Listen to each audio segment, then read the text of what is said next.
Hello students, icon টিউটোরিয়ালের পক্ষ থেকে স্বাগত জানাচ্ছি। আমরা এসএসসি রসায়ন নবম অধ্যায় আজকে আলোচনা করব। অধ্যায়টি হলো অ্যাসিড ক্ষার সমতা। ঠিক আছে, তো আমরা প্রথমে জানবো অ্যাসিড জিনিসটা কি এবং অ্যাসিডের বৈশিষ্ট্য কি কি বৈশিষ্ট্য থাকলে আমরা তাকে অ্যাসিড বলবো। তোমাদের কি কারো জানা আছে অ্যাসিড কাকে বলে? পানিতে প্রতিস্থাপনীয় হাইড্রোজেন আয়ন দেয়। হ্যাঁ, হাইড্রোজেন আয়ন দেয়। যে সকল যৌগ পানিতে হাইড্রোজেন আয়ন দেয়, হ্যাঁ, এই হাইড্রোজেন আয়ন যদি কোনো যৌগ দেয় তাহলে তাকে অ্যাসিড বলা হয়। ঠিক আছে, যেমন আমরা দুই একটা উদাহরণ বলতে পারি। Suppose HCl hydrogen chloride, H2SO4 hydrogen sulphuric acid, হ্যাঁ, HNO3, তাই না? আচ্ছা, তাহলে একটা জিনিস লক্ষ্য করো, পানিতে থাকতে পারে না, মানে আমি বলছি যে এই যে সংকেতগুলো আমি লিখলাম, এই সংকেতগুলোতে কিন্তু হাইড্রোজেনটা আছে, কমন একটা মৌল কিন্তু এখানে আছে।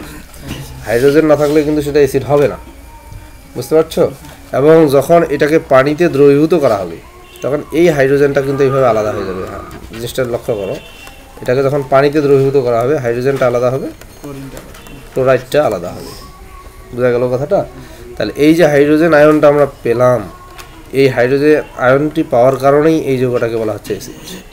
একইভাবে সালফিউরিক অ্যাসিডটাকেও যখন আমরা পানিতে দ্রবীভূত করব আমরা হাইড্রোজেন আয়ন কিন্তু পাবো, এবং এই হাইড্রোজেন আয়নটার কারণেই এই সালফিউরিক অ্যাসিডকে বলা হচ্ছে অ্যাসিড। তাহলে আমরা এটা জিনিস বুঝতে পারলাম যে অ্যাসিডের মধ্যে হাইড্রোজেন আয়ন কিন্তু থাকবেই, বাধ্যতামূলক থাকতেই হবে, নাকি? আচ্ছা, এখন আমি আরেকটা সংকেত লিখতেছি, দেখো, মিথেন। এখানেও কিন্তু হাইড্রোজেন আয়ন আছে, কিন্তু এটা কিন্তু অ্যাসিড না। হাইড্রোজেন আয়ন আছে, তারপরেও কিন্তু এটা অ্যাসিড না। কেন অ্যাসিড না বলো তো, তোমাদের ধারণা থেকে বলো। হাইড্রোজেন এখানেও আছে, এখানেও আছে। হাইড্রোক্লোরিক অ্যাসিডটাকে আমরা অ্যাসিড বলছি, কিন্তু এই মিথেনটাকে কিন্তু আমরা অ্যাসিড বলছি না। কেন বলছি না? হ্যাঁ, এইটাতে হাইড্রোজেন আছে, বাট এটাকে পানিতে যখন দ্রবীভূত করা হবে তখন কিন্তু এটা হাইড্রোজেন আয়ন দেবে না, হাইড্রোজেন আয়ন উৎপন্ন করবে না। এই জন্য এটাকে অ্যাসিড বলা যাবে না। কি বোঝা গেছে কথা? তাহলে যে সকল যৌগ পানিতে দ্রবীভূত করলে হাইড্রোজেন আয়ন দেয় তাদেরকে অ্যাসিড বলে, বা সহজ কথা, হাইড্রোজেন আয়ন যারা উৎপন্ন করে তারাই হলো অ্যাসিড। এখন আমরা অ্যাসিডের কিছু বৈশিষ্ট্য আলোচনা করব। তোমরা একটা বৈশিষ্ট্য বলো, অ্যাসিডের একটা বৈশিষ্ট্য বলো, যে কোনো। আচ্ছা, নীল লিটমাসকে লাল করে। ঠিক আছে, তোমরা যেটা বলবো আমি সেটাই লিখবো। ঠিক আছে, নীল লিটমাসকে, নীল বানানটা ভুল হলো, অ্যাসিড নীল লিটমাসকে কি করে? লাল করে। ঠিক আছে। আচ্ছা, আর কোনো বৈশিষ্ট্য তোমাদের?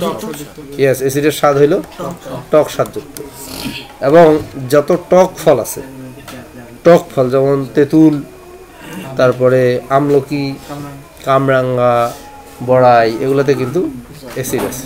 জলপাই, এগুলোতে কিন্তু অ্যাসিড আছে। এবং বিভিন্ন ফলে, সব ফুলে যেমন তেঁতুলে আছে টার্টারিক অ্যাসিড, তেঁতুলে কি আছে? টার্টারিক অ্যাসিড আছে। ঠিক আছে, কমলায় আছে সাইট্রিক অ্যাসিড, কমলায় আছে সাইট্রিক অ্যাসিড। আবার লেবুতেও আছে সাইট্রিক অ্যাসিড। ঠিক আছে, তাহলে বিভিন্ন টক যে ফলগুলো আছে সবগুলোতেই কিন্তু অ্যাসিড আছে, এবং সকল অ্যাসিডই কিন্তু টক স্বাদযুক্ত। তাহলে আমরা দুইটা বৈশিষ্ট্য পাইলাম, একটা হলো নীল লিটমাসকে লাল করে, লিটমাস পেপার একটা, হ্যাঁ, এক ধরনের কাগজ, আর অ্যাসিড কেমন? টক স্বাদযুক্ত। আর কোনো বৈশিষ্ট্য তোমাদের জানা আছে নাকি? আচ্ছা, আমি বলি, 3 নম্বর একটা বৈশিষ্ট্য হলো অ্যাসিড ধাতুর সঙ্গে বিক্রিয়া করলে, সক্রিয় ধাতুর সঙ্গে বিক্রিয়া করলে লবণ তৈরি হবে। হাইড্রোজেন গ্যাসটাকে আউট করে দিবে, প্রতিস্থাপন করবে এবং লবণ উৎপন্ন হবে। আমি একটা উদাহরণ দিই। এই যে একটা অ্যাসিড, এটা যদি সোডিয়ামের সঙ্গে বিক্রিয়া হয় তাহলে কি করবে জানো? এই ধাতু কিন্তু এই হাইড্রোজেনটাকে প্রতিস্থাপন করবে। ধাতু কি করবে? অ্যাসিডের হাইড্রোজেনটাকে প্রতিস্থাপন করবে, সরাই দিবে, দিয়ে ওই জায়গাটা দখল করবে।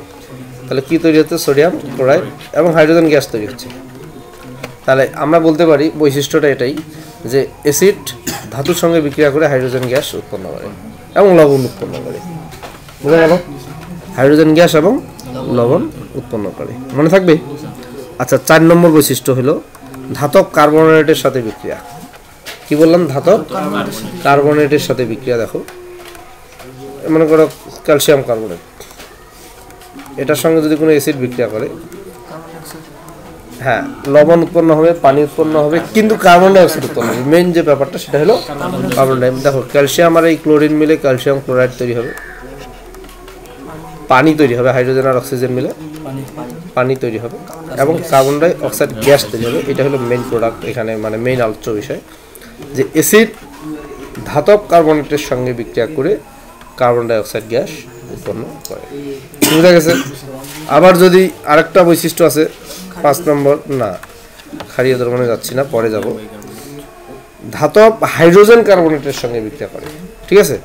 সোডিয়াম হাইড্রোজেন কার্বনেট, এটা হলো কার্বনেট আর এটা হলো হাইড্রোজেন কার্বনেট।